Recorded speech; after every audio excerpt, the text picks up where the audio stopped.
Now let's share with you updates on the Zambian mudslide. Unfortunately, number of people have been trapped, and we have someone who's been rescued. It happened on the 1st of December. We have Zambian journalist and editor Kampamba Mabuluki joining us now for more updates on the miners. Good morning, Kampamba. Thank you for joining us.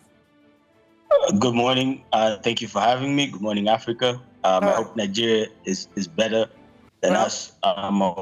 With this global warming, or going to record it, has just been very, very unpredictable, and hence some of these predictions we have now with the mines. So, as you alluded to, last week, Friday, Saturday, going to Saturday, unfortunately, there's Sile mine. So it's both a site, the dump site, of course, and illegal mining activity going on. This illegal mining activity isn't something new. These sites are usually called Black Mountain. So on the fateful day of the event, we've had rains in some parts of Zambia. This is our rainy season, and what happened was about 40 miners, it's estimated 40 miners, but there's also other reports saying 30. So it's between 30 and 40 miners, because none of us have been in there to see exactly what trapped in there. So as of yesterday, had the first body recovered, and then we also had the first rescue, and for 9-year-old mine by the name of Menshe Koko was rescued. He's currently in the ICU unit in the Nchanga South Hospital. So the Nchanga South Hospital is in Chingola, and Chingola is the actual town where this incident happened. So the issue is twofold: is as illegal mines are, there's no proper infrastructure, and there's no proper structure per se. So it's one of those situations.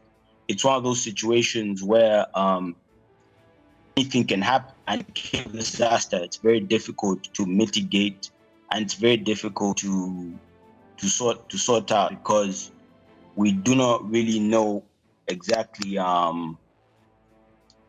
where these people are trapped. There's no maps, there's no proper routes, so people are trapped and fighting for their lives. Did you say that there's no proper routes to where these people are? Is that what you're saying? That's what I'm saying, illegal mines. So usually what would happen is at a mine site, you'd have a map of sorts, and you'd have shafts, so they'll go down the shafts. But in this case, these guys go in with shovels and picks, and they go into the hole hoping for dear life. So there's no exact mapping. The other method would be thermal heating. They would use thermal heating to detect where bodies are, but that's also not available at the moment. So it's a very dire situation, and the rescuers are doing the best they can. But as they said, there are 3 entries also, so we don't know exactly which part of the mine people are in, and we're hoping. Yeah, well, once again, we have a little struggle with the connection there with Mr. Mabuluki. We, of course, will try to establish that, or re-establish that connection and have that conversation. And just to get live feed on what's going on in Ghana, not in Ghana, in Zambia, I beg your pardon, with the rescue operations ongoing, to find out how many more lives could be saved from that landslide. Really, really sad story. And I hope that, the Zambian government could see President Hichilema present. Do you know what happens when, little disasters like that, Presidents show up and show their condolences. Unlike in certain other places, people have criticized certain other countries, for example, Nigeria, and some have complained about why they haven't seen the president at the scene of the disaster in Kaduna, and why they haven't heard him make a speech about it. I believe that's what you're making reference to. Absolutely. Okay. And because I remember, if you remember 2013, I believe, 2012, 2013, when Boko Haram used to still be a major concern in northern Nigeria, when there would be bomb blasts and all of that. The former President Goodluck Jonathan, who was heavily criticized, he would show up. I can still remember pictures of him, with his hand on his chin, which became a viral picture. It was heavily criticized, even with him showing up, but at least there was still that part. And, that's the thing with government or with governance, that people expect of you. the body language is I was very, about very to say important. body language, It's very exactly. important. It became a thing when Buhari also came into power. I think we didn't understand the importance of body language Yes. until President Goodluck Ebele Jonathan got out of power, and then President Buhari got into power, and we saw a And set the completely new standard different through body which, language. yeah, exactly. Set the new standard. And when I'm talking about setting the new standard, I'm talking about, basically giving you a level of governance that nobody has seen before, that was so poor. So poor with his actions and with his words that... And lack of it. And yeah, exactly. And that immediately, I would always say that immediately you accept a certain standard of governance, that's exactly what you continue to get. And so when the new government, came into office, it almost didn't seem like it was necessary for anybody to show up when disaster occurs. And that's why when, we heard about what happened in Kaduna, we still, of course, the president wasn't even in town. It was at COP28. There was a report yesterday that said that the Kaduna State Governor, Obasani, still hasn't even showed up at the site, to commiserate with the families of those who lost their lives at, the disaster. Where is the Kaduna State Governor? Yeah, that's what I'm saying. The report was that he was in COP28, as at yesterday. Still hasn't returned. And so when you see these things, it doesn't tell you, as a Nigerian, that this government cares about your life. I wanted you to re-highlight that, the fact that he's in COP28. Yeah. He's still in COP28 talking about climate issues. Yeah. And his people... While more than 100 people, lost their lives. Have lost their lives. A very unfortunate incident. But the point is, he will be able to do that because the president, the person who's in charge of the country, the president whose nation has lost 120 people through very, very, very, very shocking circumstances, doesn't give that same, effect. If the president heard of that kind of thing and immediately rushed there and made demands and, put his foot down and said that whoever is responsible, a proper investigation will be carried out, a panel will be set up, and whoever it is that is responsible for this thing must be punished. At least Nigerians must see that the government, values their life. Then the governor of Kaduna State will not, have that lackadaisical attitude towards it.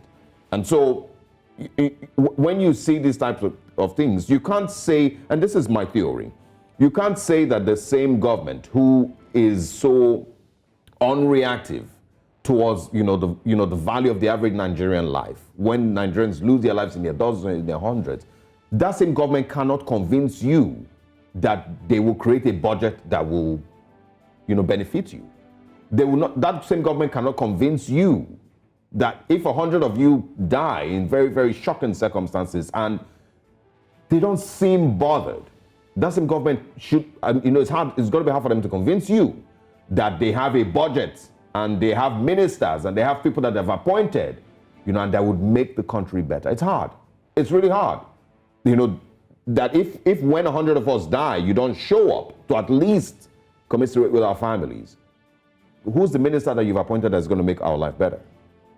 And I totally agree with you in the sense that whilst it's important that we push for policies to be made to protect the Nigerian people, that laws be enforced, it's also important, the role of empathy cannot, you have to have empathy to be a good leader. Yes. And empathy is what will make you do what you need to do for your people. Very true. But also to show your people that you care. It's why lawmakers have been criticized heavily about this. It's because a number of the stories we've been hearing about the very expensive cars, even though the explanation I'm hearing for that now is that it was by the 9th Assembly, that these cars were already bought by the 9th Assembly, right? Even by the 6th But Assembly. Doesn't if matter. you are spending lavishly and you're in a budget, you're putting very exorbitant fees for certain, like putting billions of naira for renovation of a house, that does not show empathy. It doesn't show that you're feeling the pain that the people are feeling, that the common man is experiencing. And that's exactly what I'm saying. That you cannot be this person on this side and then want Nigerians to believe that you are this person on this side. The person that you are, that has ignored the fact that Nigerians do not want to see you buying the presidential yacht, regardless of when it was ordered, even if they ordered in previous administration. Nigerians do not want you to see you buying lavish vehicles. I saw a video posted by, a soldier yesterday who was complaining that a soldier would spend 30 years in service, 35 years in service. And it is after they retire that their retirement benefits somehow, somewhere would enable them to build a tiny house in the village. But that's not just a soldier. That is for professors, that is for doctors, that is for lecturers, that is for, almost every government worker. But somebody who will, find his way, into the House of Assembly, into the National Assembly, through legal or illegal means, according to what the soldier was saying. He said people who rig themselves into office, would be getting cars of 160 million that normal civil servant cannot dream of in their whole career. It's why no matter what you say about the Goodluck Ebele Jonathan administration, you cannot say he was lacking of empathy. You cannot say his wife. Even if you have to fake it, right? It's Patience Jonathan. When she was crying and saying there is God, there's the thing that became a popular meme. It was empathy. So people felt like she feels our pain. So you can criticize them, right, in that administration for also still failing to protect Nigerians. Criticize them all you want, which is fine, and they should be criticized. But when we dropped from, not putting in effort and at the same time not even being empathetic or even showing empathy, it's a terrible, it's a scary place to be. And that's the point that I'm making. That if you truly care about the life of the average Nigerian and you've claimed that you've come into government to fix the country, it means that you care about the people in Morocco, you care about the ones in Kaduna, you care about the ones in Benue, you care about the ones in the Niger Delta. If you truly care about each and every one of them, it would show with the actions that you take that when there is, disaster, you would show up and say, I feel sick to my stomach that this happened. This should never happen in Nigeria. Rather than giving random press Thank you. And we're going to ensure that this will never repeat itself in going forward. It's not, funny enough, it's not too much to ask. Yeah, it's not too much to ask. Well, if there's one thing, though, that we're seeing in this new administration, which we didn't see a lot, is the president actually showing up for a number of functions and actually speaking up.